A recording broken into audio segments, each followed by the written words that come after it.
It was a busy weekend in the football world, and we're exploring some executive changes, some coaching interviews, and some prospect standouts here today on Locked On Dolphins.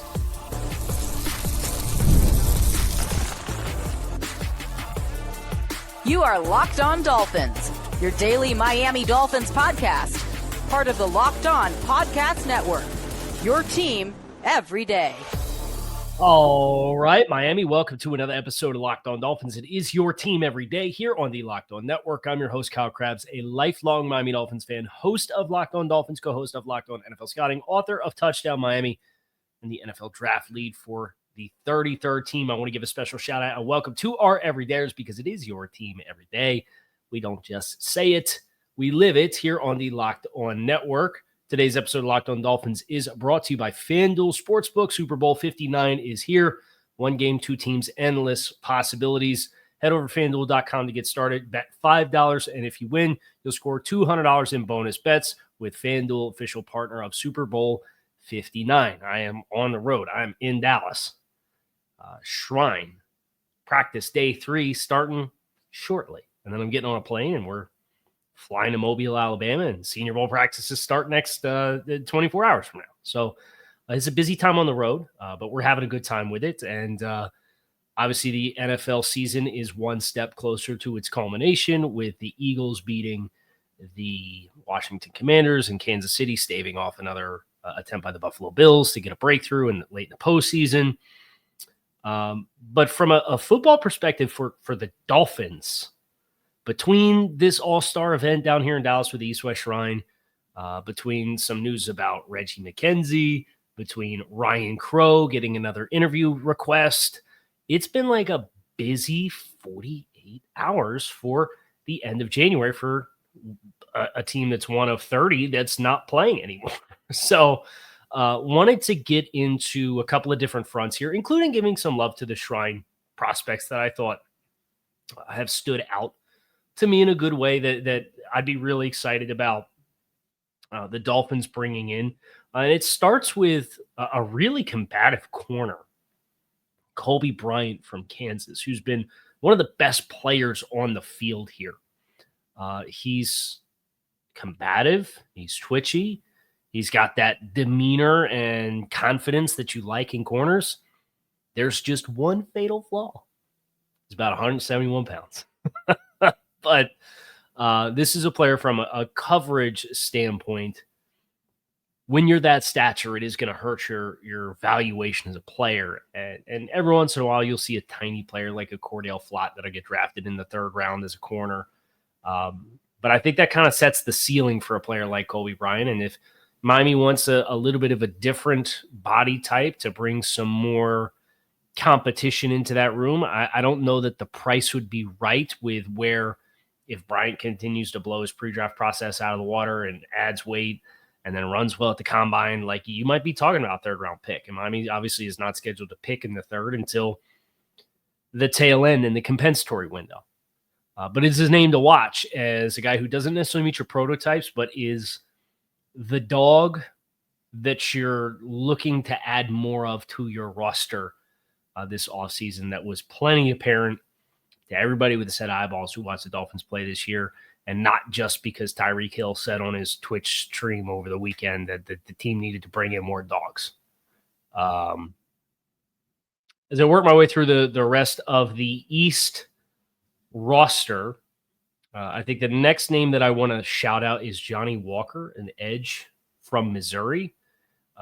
He's not like all of the marquee prototype builds are either underclassmen that declared and are not at an all-star event, or most of them are at the Senior Bowl.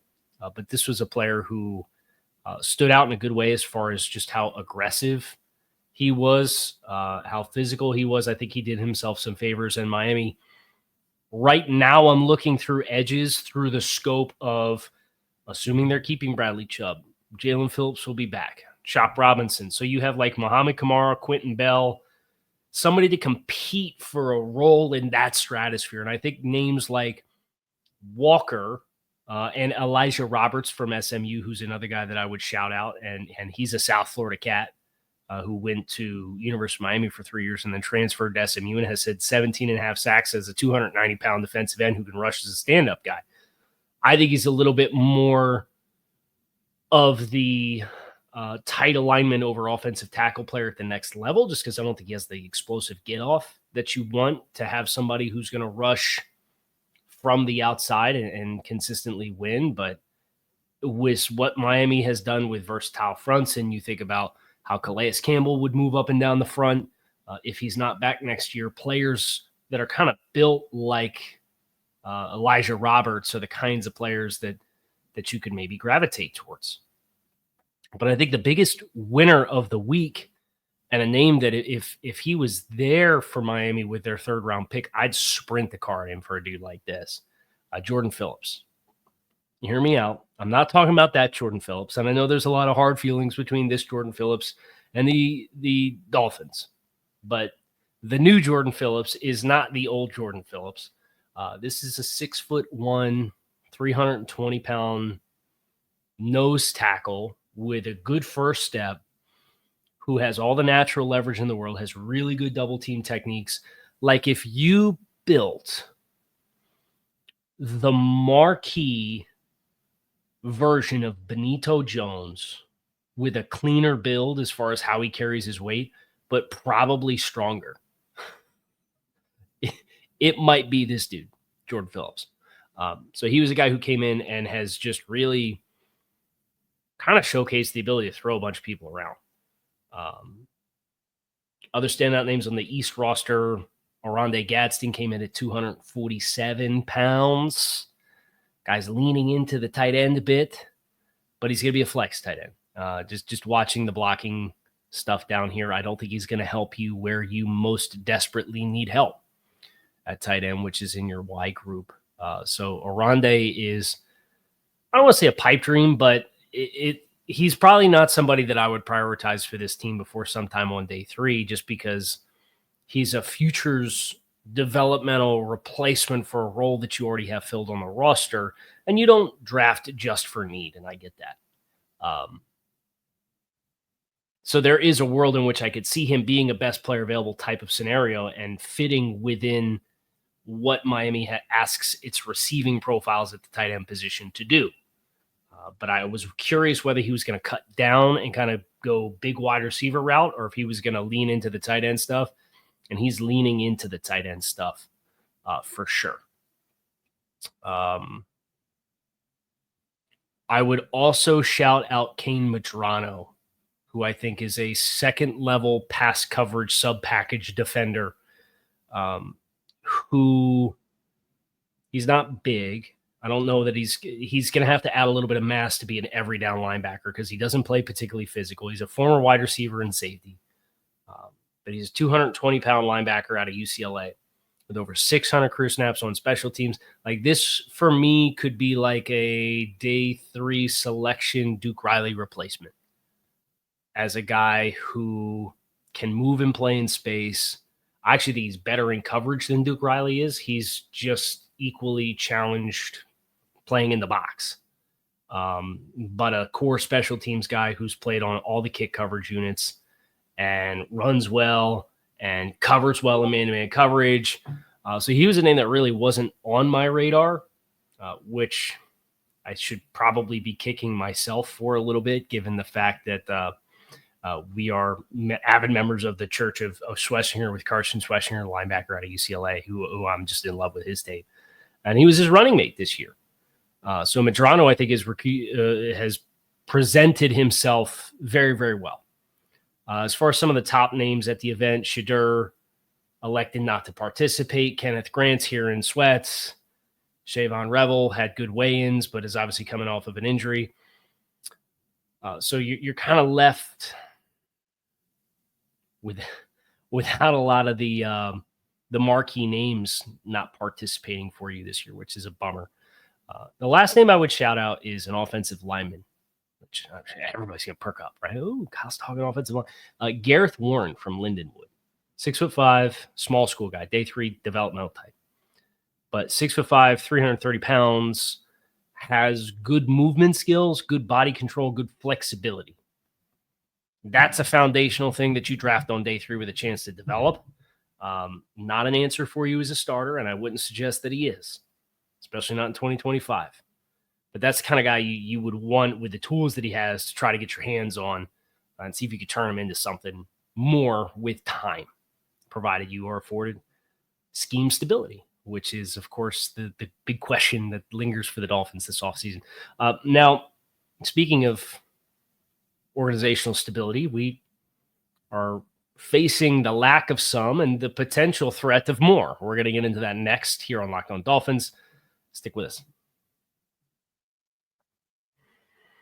As a small business owner, your work doesn't end when the clock hits 5. Your business is always on your mind, which means when it's time to hire, you need a partner that works just as hard as you do. That's where LinkedIn Jobs comes in. When you clock out, LinkedIn clocks in. LinkedIn makes it easy to post your job for free. Share it with your network and get qualified candidates all in one place. Post your job. LinkedIn's new feature helps you write your job descriptions and then quickly get your job in front of the right people with deep candidate insights. And here's a pro tip. Add the hashtag hiring frame to your profile picture to double your reach for qualified candidates. It's no wonder 72% of small businesses say LinkedIn helps them find high-quality hires. Post your job for free at linkedin.com/LockedOnNFL. That's linkedin.com/LockedOnNFL. Post your job for free. Terms and conditions do apply. I very dorkishly appreciate coming off of a draft segment with scouting players to as potential new hires for your team and getting a LinkedIn ad in the same program. Speaking of hires, wow, segues out the wazoo today. Ryan Crow getting a request. This is his second request for a defensive coordinator interview in this hiring cycle.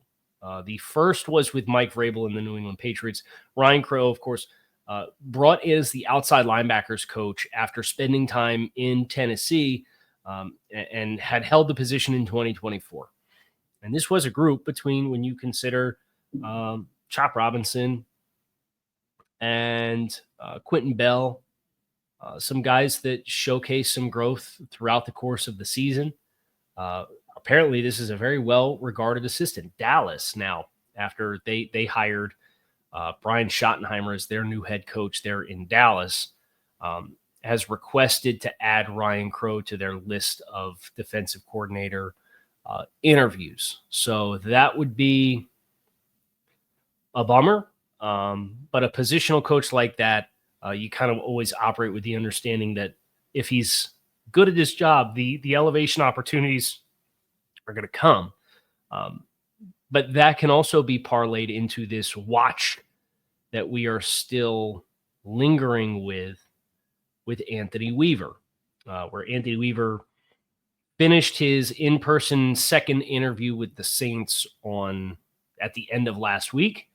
And that kind of leaves New Orleans in a spot where they'd been left at the altar by a couple of the perceived favorites.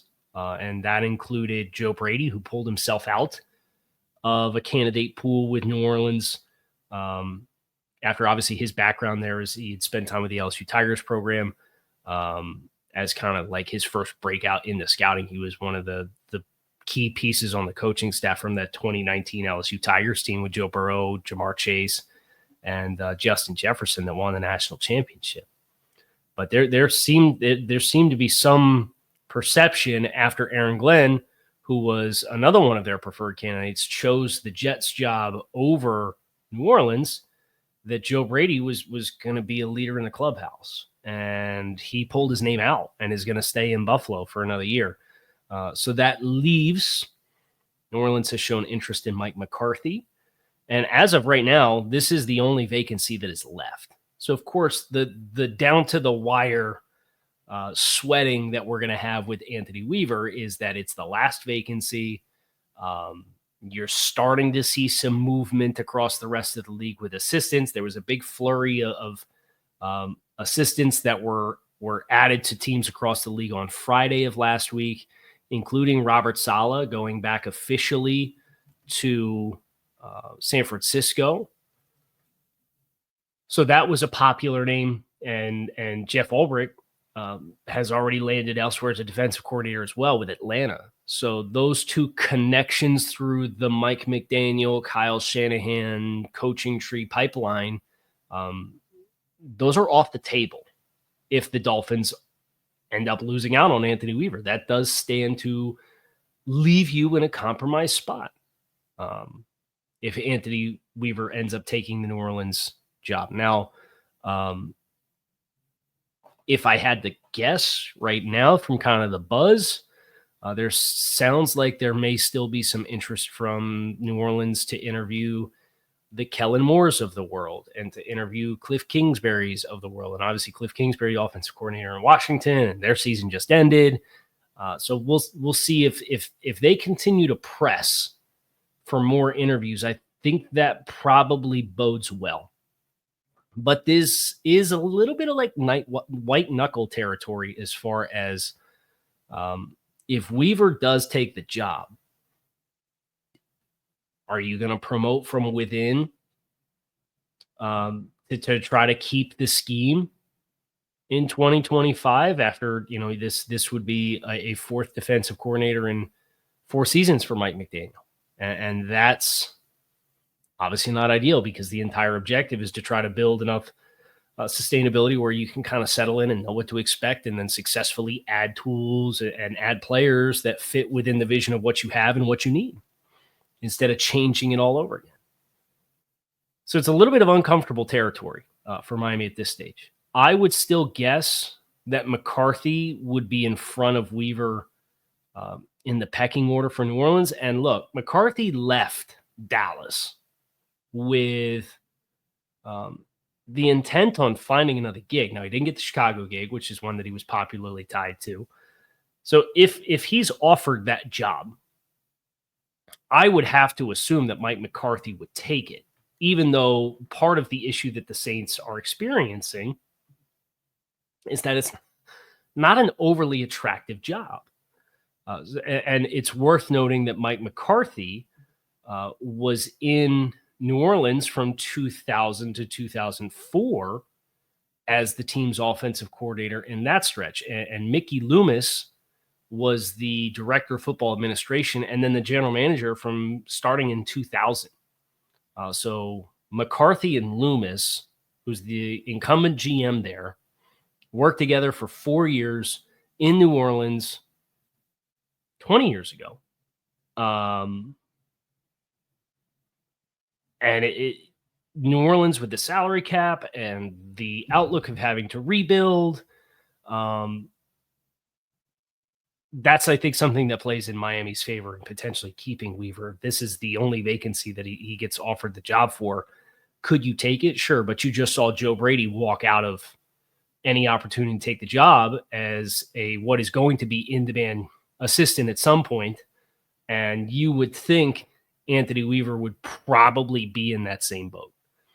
Now, the turnaround time for defensive coaches is a little bit different, where Giro Avero was this time last year kind of he'll be back as an attractive defensive-minded coach, and then the Panthers were a disaster this year. Do I think the Dolphins are going to be a disaster on defense this year? No, I don't. But you just never know. So kind of cross your fingers with Anthony Weaver. Now, one person that we know will not be back with the organization is Reggie McKenzie. That news came out yesterday. We're going to get into that next here on Locked On Dolphins. Stick with us. Super Bowl 59 is here. 1 game, 2 teams, Kansas City Chiefs, Philadelphia Eagles, endless possibilities. There's no better way to make every play more exciting than with FanDuel Sportsbook, whether it's predicting the first touchdown, calling the MVP, or betting on the coin toss. FanDuel makes it easy to get in on the action with live betting all game long. You can adjust your bets as the game unfolds and feel the thrill from kickoff to the final whistle.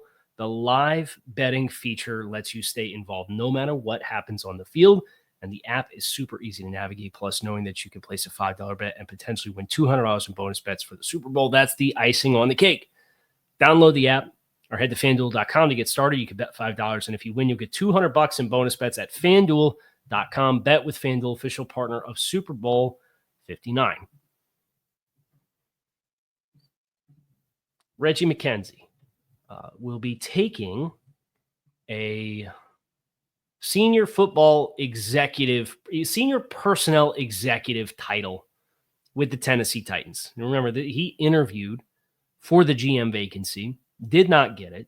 They ended up hiring Mike Borgonzi from Kansas City to work under Chad Brinker, who's their new president of football operations. So you've got Brinker, Borgonzi, and then McKenzie's going to come in and work at a level below Borgonzi as a senior executive on the team, which is effectively, without knowing exactly the roles, it's kind of a lateral move for Reggie McKenzie. And is this something to freak out about? Is this something to get upset about? I don't think so. And part of the reason why is Reggie was born in Knoxville and went to high school in Knoxville and went to the University of Tennessee to play his college in Knoxville. So Tennessee's home for Reggie McKenzie. So to have a chance to go home, have a change of scenery where, like, Reggie, if he's been trying to get back into the chair as the guy, continuing to, if he's been in Miami as a senior personnel executive since 2019 to 2024. You had an interview as a GM, got no traction. Did they offer him more to do to kind of help him maybe kickstart and get back in? Did he just want to go home? Like, I don't know. So I don't know the dynamics of why Reggie McKenzie chose to take what effectively is a lateral move. But what I would not do is do what it seems like a lot of the fans are doing, which is just assuming the worst. And that, Reggie must think it's a sinking ship in Miami and decide to get out of here. So he bounced for Tennessee, even though it wasn't a promotion. I think that is the battered Dolphins fan within all of us who comes out and makes an assumption like that, when it could very easily just be a matter of Reggie McKenzie goes home. And unless you're able to outright outline what Reggie McKenzie's responsibilities were exactly in Miami, and then compare and contrast them to exactly what a senior personnel executive is responsible for in Tennessee, I don't think there's a lot to take away here. Reggie McKenzie was a well-regarded executive. He was with the Packers for 10 years, 15 years, almost 20 years, got up to director of football operations. He was the GM in Oakland with the Raiders from 2012 to 2018. He had a killer draft class, but the wheels kind of fell off there. And then he's been in Miami ever since, and then gets a GM interview, doesn't get the job, and takes an assistant job with that, which, if I'm reading between the lines, I would assume, and if it's not a matter of going home to where he grew up and where he played his college ball, that it's a matter of, that he saw what he did not have on his resume in order to be more successful with a GM interview. And maybe Tennessee affords him some of those opportunities. I don't know. It's totally speculative on my part. But I'm not going to lose any sleep over Reggie McKenzie leaving, despite him being a well-regarded personnel executive. Marvin Allen's a well-regarded personnel executive as well. There's been well-regarded personnel executives that have been general managers and it hasn't worked out, and then they go somewhere else and magically they're good again because they're not the GM. There's well-regarded personnel executives who didn't work out in Miami and then go somewhere else and do get another GM opportunity and build winning teams. So it's very fickle, this element of everything, especially those in its senior support roles. Those lines get really blurry, and I'm not sure there's anything definitive to take away from it.